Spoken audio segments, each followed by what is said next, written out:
lumaban ka lang. Lahat tayo nakakaranas ng problema at pagsubok. Dumating tayo sa puntong na parang gusto na natin sumuko. Yung problemang para bang hindi na natatapos. Mga pagsubok na parang tubig na bukal na walang hinto sa pagpag-agos. May mga oras na lalamunin tayo ng emosyon na idadaan na lang natin sa bakasyon dahil baka nandoon ang solusyon. Igagala, iaakyat, ilalangoy. Pero pagdating ng kinabukasan, balik na naman sa dati. Sarap bumalik sa pagkabata, no? Wala kang ibang gagawin, kundi mag-aral, maglaro, pagkatapos kumain.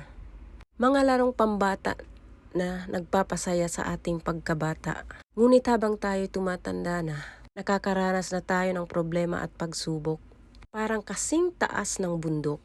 Mga problema naglalagay sa atin sa alanganin, pero kahit gaano kataas ang bundok, pilitin natin akyatin makamit lamang ang tuktok. Kasi, sabi nila, doon ang magandang tanawin. Lahat tayo ay may kanya-kanyang pinagdadaanan. Wala naman daw taong wala niyan. Sabi ko, bakit ako nakakaranas ng ganito? Unti-unti akong nadidismaya. Bulong ng hangin sa akin, hindi ka bibigyan nito kung hindi mo kaya. Tama naman, kaya natin lahat ng mga binibigay sa atin. Kailangan lang natin harapin, tahakin ang mga bagay na nakakapagpatatag sa atin. Huwag tayong matakot sa mga bagay na hindi ko kaya yan. Kasi mas nakakapanghinayang ang salitang, subukan ko sana.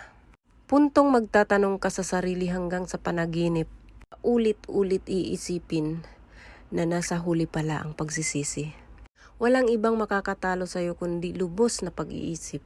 Mga maling pananaw ay binago, buhay ay pagbabago dahil kapalaran mo ay wala sa palad mo, kundi nasa mga kamay mo. Laban lang, kasi sa 1,000 beses mong pagkadapa, 1,000,000 beses siyang bumabangon. Minsan, maaapektuhan tayo sa sinasabi ng iba. Tatagan mo lang sa pagtayo sa iyong dalawang paa. Huwag kang panghinaan dahil ikaw mismo sandata sa digmaan. Hindi ka aabot sa puntong yan para huminto lang dyan. Hindi ka rin makakarating sa iyong pupuntahan. Palagi mong lilingunin ang mga nakaraan. Hayaan lang natin ang mga matang mapanghusga. Manatiling mapagbiro sa palabirong tadhana. Parang inosenteng bata. Gawin mong sandigan ang mga masasakit na salita na iyong natatanggap. Lang kahit ano o kahit sino makakapagpahinto nito. Sa taong nangangarap, umuhos man ang ulan, luhang pumapatak tuwing kumakalan ang tiyan. Sa bawat matinding pagsubok at problemang dumating, kailangan mong tatagan kasi sa huli, matinding biyaya din ang darating. Sa lahat ng iyong pangarap, ipagpatuloy mo lamang. Walang susuko, laban lang. Sabi nga nila, laban tayo ng laban. Kailan ba tayo mananalo? Sa mundong ito, kung hindi ka lalaban, ikaw din ang talo. Kaya huwag magpatalo kahit wala kang trophy na tatanggap. At least, sinubukan mo. Pag nalampasan natin ang mga pagsubok na hindi natin akalain, na nakaya natin.